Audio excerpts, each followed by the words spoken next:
Can you all hear me? If you can, type something in the chat box for me. Just let me know if my audio is working. Okay, great. That's exciting. So, I want to welcome you to our very first webinar we're hosting today on preparation for the Georgia Tech Career Fair. I'm glad that you have made the time to join us this morning. We're not going to be here very long, but I just want to share some quick tips with you to get you ready for the career fair next week.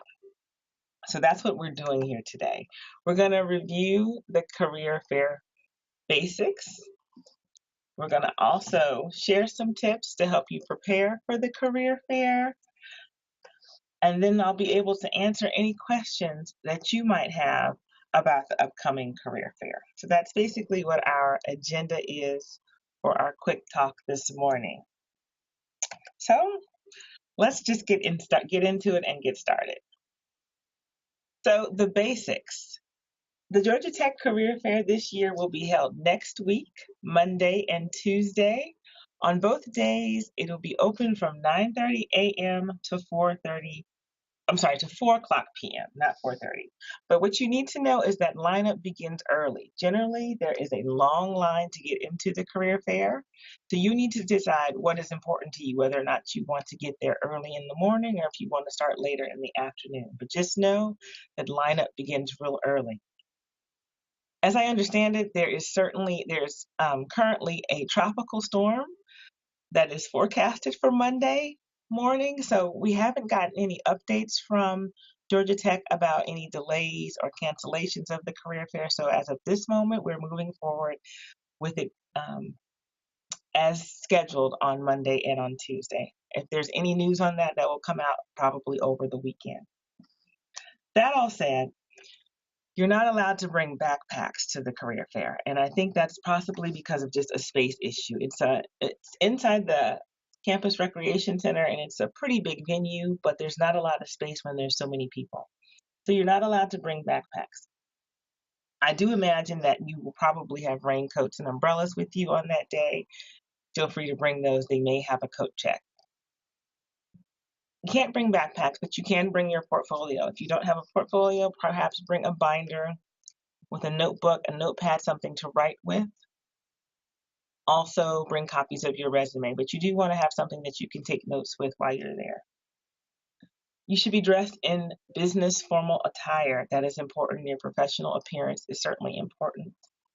I want you to know that for women, heels are allowed this year. There have been complaints about that in the past, but you are allowed to wear heels this year if you would like to. I want to strongly suggest that you take a moment to download the Career Fair app. Careers by Simplicity. It's both in the, Apple Store as well as in the Google Play Store. You can download it to your smartphone.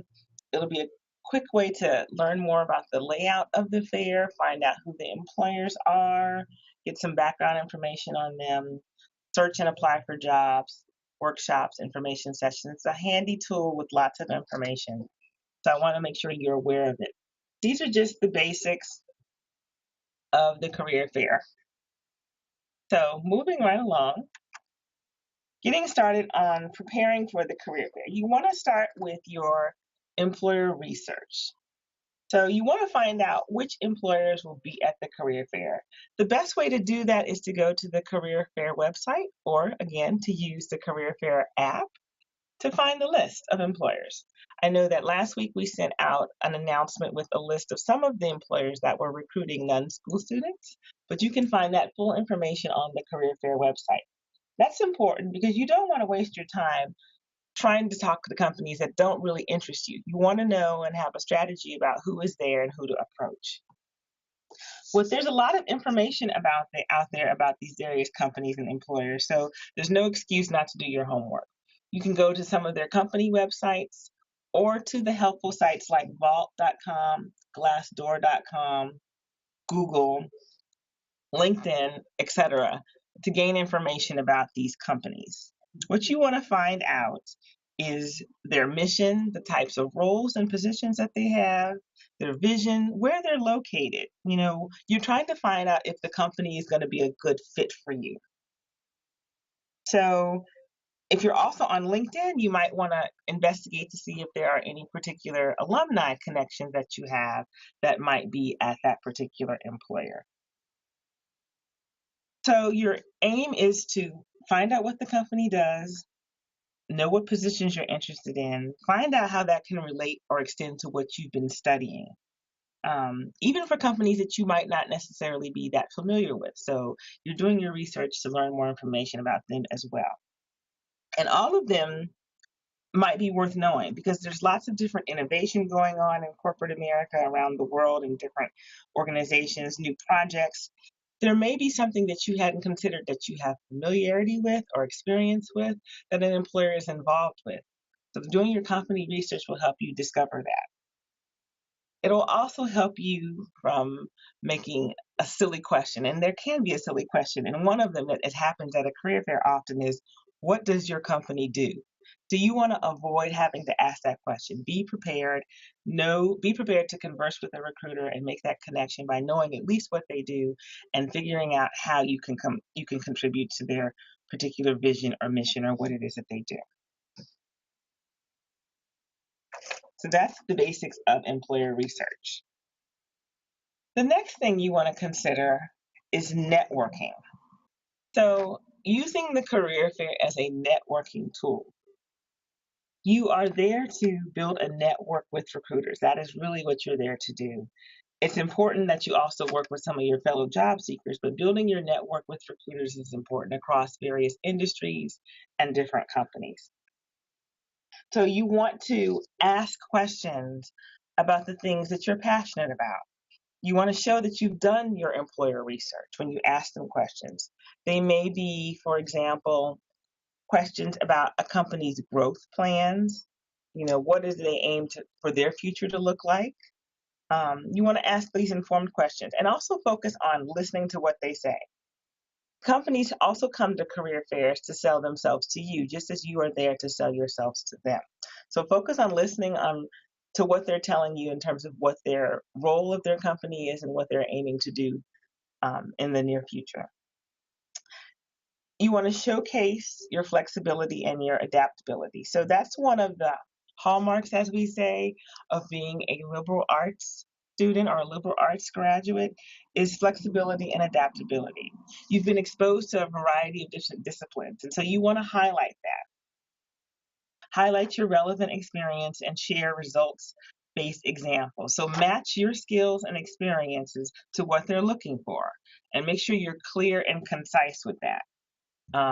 You do know what you want to do with your career, and so you want to be able to showcase how you match well with what they do. Also, um, you want to take the time to follow up after interviews, or I'm sorry, after you've met with people. So follow up is very important. And that's one thing that some people forget to do. So that might be one way that you can stand out in your career fair experience. So a traditional method of follow-up, of course, is a thank you note. And thank you notes can be written, handwritten, or they can be sent via email. I don't necessarily believe one way is better, but as long as you do it, it's certainly a plus.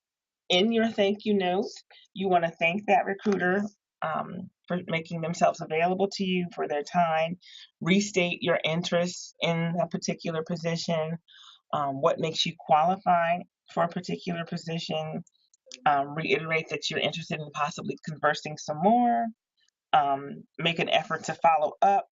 You can enclose a copy of your resume if you send it via email, or even if you send a handwritten note, you can enclose another copy of your email. But it's important to include something that jogs their memory about who you are. That's also important because they're going to meet hundreds of students, possibly thousands of students over 2 days if they're there for both days, but over the career fair time frame. So you want to be able to jog their memory about who you are, and so they can make sure that you follow up with them appropriately to do that. And also, you might want to get some further clarity on the application process if you weren't clear on that from the particular career fair. So, if you also, while you're there, you want to get business cards for all of the recruiters that you meet with. So, even if it's an opportunity that you're hearing another conversation that's going on right now, and you might not have time at that moment to stand in that line, you might still want to get a business card so you can follow up with that recruiter at another time. So that's important also. And I just want to let you know we'll have time for question and answers in a few minutes. You'll have a chance to ask any questions that you might have in the chat box, and I can respond to those at that time. So you also want to create a clear strategy for your time at the career fair. So the first thing is polishing your presentation. So we talked a little bit earlier about your attire, business formal. You want to make a good first impression. And so that means you have to dress the part, as they say. There are some resources online on the Career Services website if you're unclear about what business attire means. Generally, that means business suits, dark colors, white shirts, light color shirts. Um, Women can wear heels or flats. Pantyhose is a more conservative look. Neat hair, no excessive jewelry, um, no excessive makeup. Those are things that are professional attire. You want to make that first good impression. Your behavior, you want to be informed. So as I mentioned earlier, doing your research about your employer is important. Um, so be informed about a particular company or a particular industry. Be engaging, be able to share your elevator pitch. What is it about you that you want an employer to know, and how is it relevant to what work or what industry they are involved in? Be inquisitive, so ask good questions. Of course, you've done your research, but ask questions about the conversation they are having. If you overhear them talking to another student and there's something else you want follow up on, certainly feel free to ask that question. So have some good questions to ask. And then be receptive to new information. This is a new company or maybe a new industry that you're speaking to someone from, and you might not, there might be information you're unaware of. So be receptive to what they tell you. I think that particular piece is key for students in the Ivan Allen College, the Nun School students, because a lot of times they'll go to these career fairs and they feel that there's really not an employer there who's there to meet with them, and they have to really make an effort to get employers to consider a liberal arts student. So just be receptive to their information, ask questions about other recruiters that might not be at this particular fair that do hire positions that you're interested in, and get that information and work with that as a follow-up. Having your resume, your portfolio. So of course you want to bring multiple copies of your resume with you. If you have your own business cards, you certainly can bring those as well. And you want to rehearse your talking points or your elevator pitch. So you'll have your pitch to the employers while they're there, and if there are particular talking points for particular employers or particular industries, you want to have those ready and well rehearsed so that you can deliver those at the appropriate time. You also want to manage your schedule. So that involves knowing the layout of the fair, and that's a great way you can learn that on that Simplicity Careers by Simplicity app. I believe they might even have the layout of the fair on the Career Services website, but know where the employers are and map out a strategy for how you might want to approach them. You want to be flexible. As I mentioned, the lines will be long. There will be hundreds of your favorite people and your best friends from across campus there. And so you want to map out your strategy for who you want to talk to and when. The career fair is all day on both Monday and Tuesday. And so you have to decide if it's important for you, how many hours you want to spend on this, or if you want to just go in the morning or just in the afternoon. Note that some employers are not there both days. They're either there on Monday or on Tuesday. So that will help you decide which strategy you want to pursue in terms of meeting with employers. But be flexible, um, stay calm, take a break if you need to, so that you will be refreshed and ready to talk to employers when the time comes. I also strongly suggest that you connect with your peers. So you and your friends will all be there, and everybody is looking for either an internship or a job or some might even just be there to practice their networking skills and interviewing skills as they prepare maybe for a career search, maybe their junior or their senior year. Um, but I would say connect with your friends, support your friends, and share your experiences. You may have come across an opportunity that might not have been a good fit for you once you talk to an employer, but you might know a friend of yours who might be a better fit for that. And so share that information with them so that they can follow up accordingly. Also practice with your peers before you go. That's a suggestion in terms of practicing your elevator pitch before you go, or practicing your questions before you go to the career fair. Use your friends as your sounding boards. Make those relationships with your fellow job seekers so that you can support each other in this process. Networking never really ends.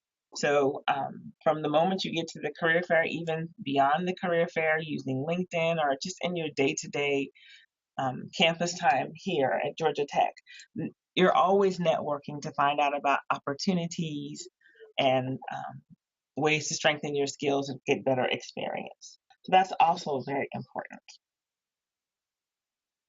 So I just wanted to also make you aware of there are some resources that you might want to um, engage with before you start the career fair process next week.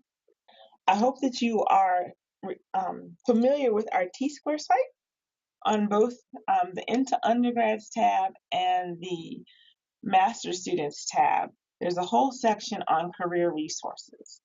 And I would encourage you to become familiar with that because there are some sample resumes there. If you were not able to go to the resume blitz held earlier this week and you haven't had time yet to meet with any of the advisors in C2D2, your last hope perhaps is to look at some of the examples that are posted on T-Square. We have some new examples that are from Ivan Allen College students. And I believe there's an example for economics and international affairs. There's an example for public policy. There are some older examples from international affairs. There are examples for computational media and also for LMC.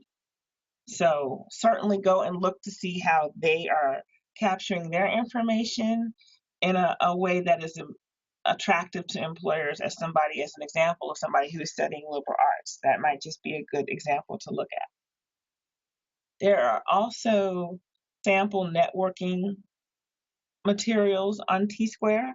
So everything from how to do an informational interview to crafting your elevator pitch to sample thank you notes, to sample interview questions. All of that information is available on T-Square. And so to help you prepare, that might be a good folder for you to look through for some of your tips.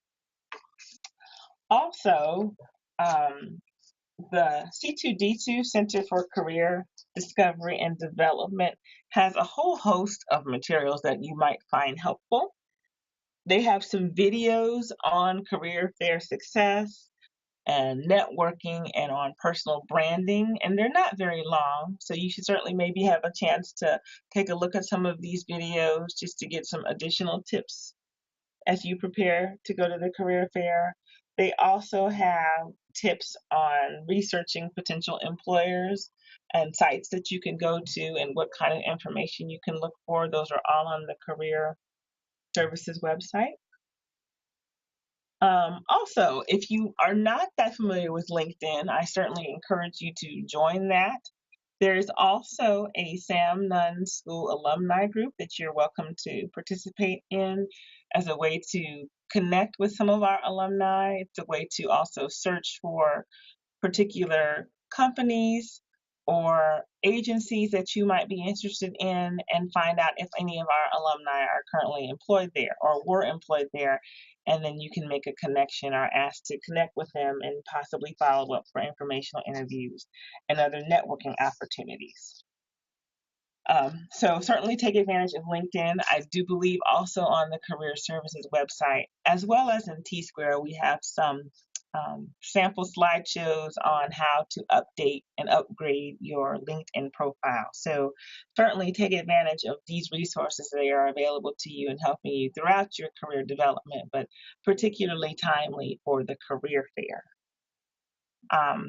So that's generally just what I have for you in terms of prepping for the career fair on Monday.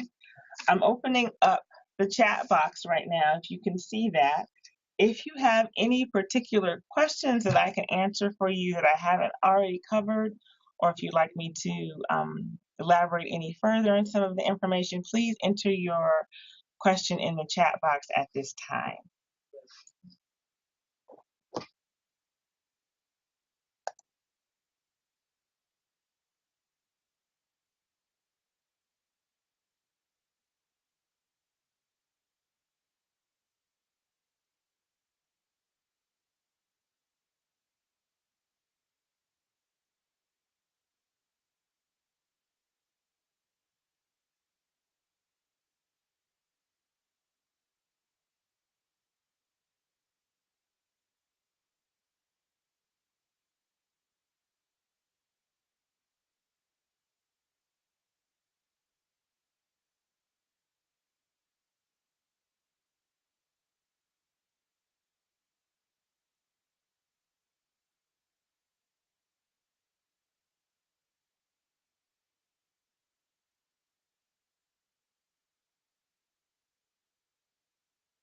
Are there any other additional questions out there? Are you ready? Do you feel prepared to go to the career fair on Monday and Tuesday? Good.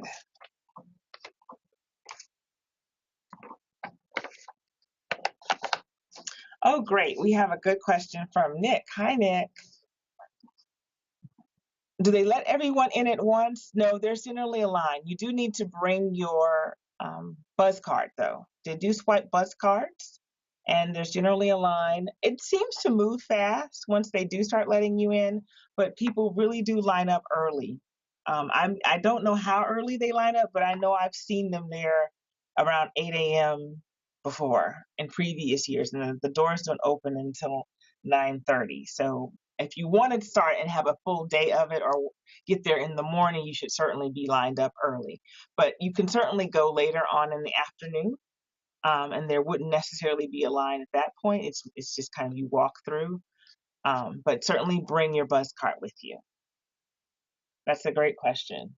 And like I mentioned earlier, I'm not sure what their plans will be with the weather, but I hope that they will have a coat check or a umbrella, someplace to put your umbrellas, given that we're supposed to be under a tropical storm on Monday. So hopefully they'll have that. More information will probably come out from the career fair later today or at least over the weekend about that. But good luck. I hope you have a good time at the career fair. I hope it's productive for you.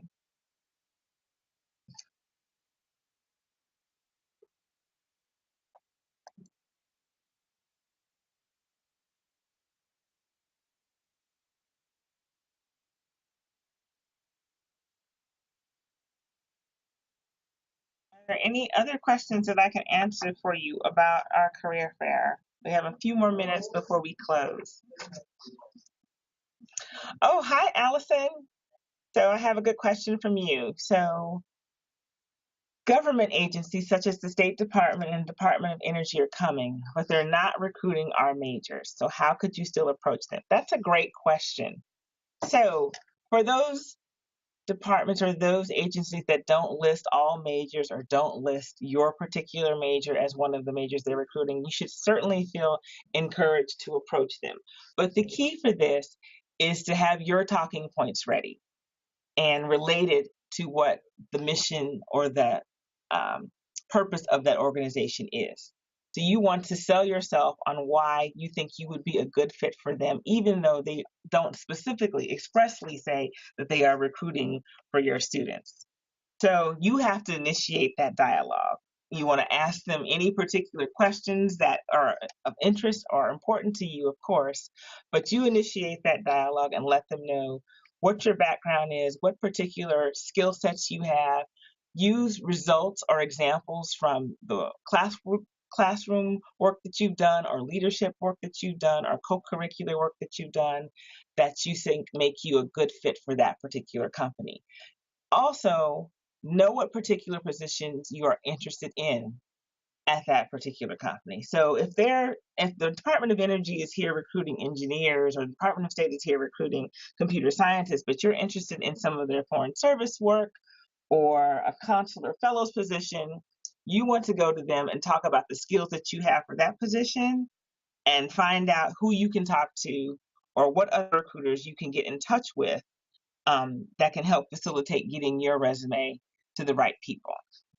It's more of a proactive approach, but you should certainly feel empowered to do that. But certainly know the positions that you're interested in. And hopefully they can talk to them, they can speak to what those positions are, and they're not so narrowly focused. But if they are narrowly focused, ask for the name of a recruiter or someone who you can talk to about the particular position or area of interest to you. So that's important.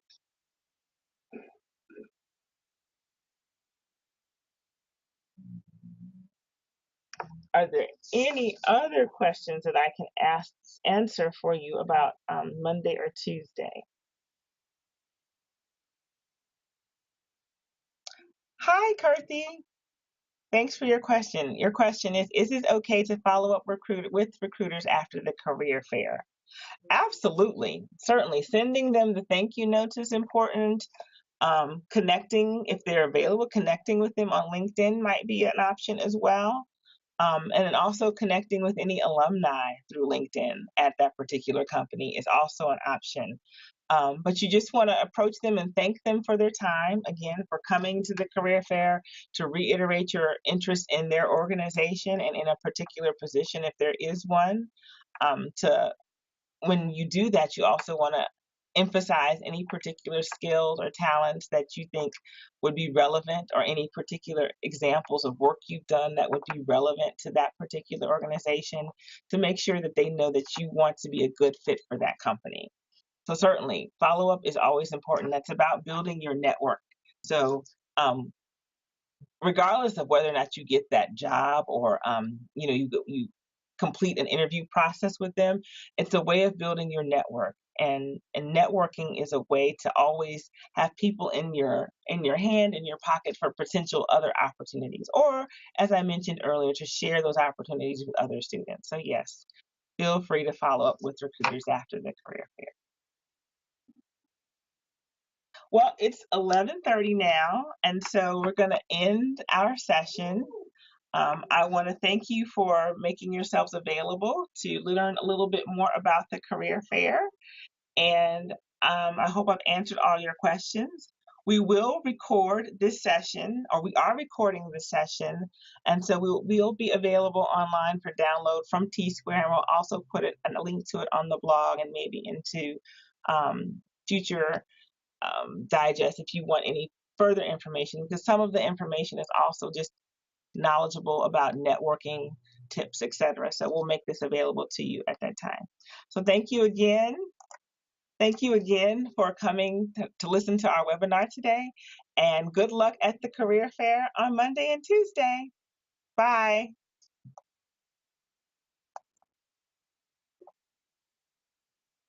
I forgot.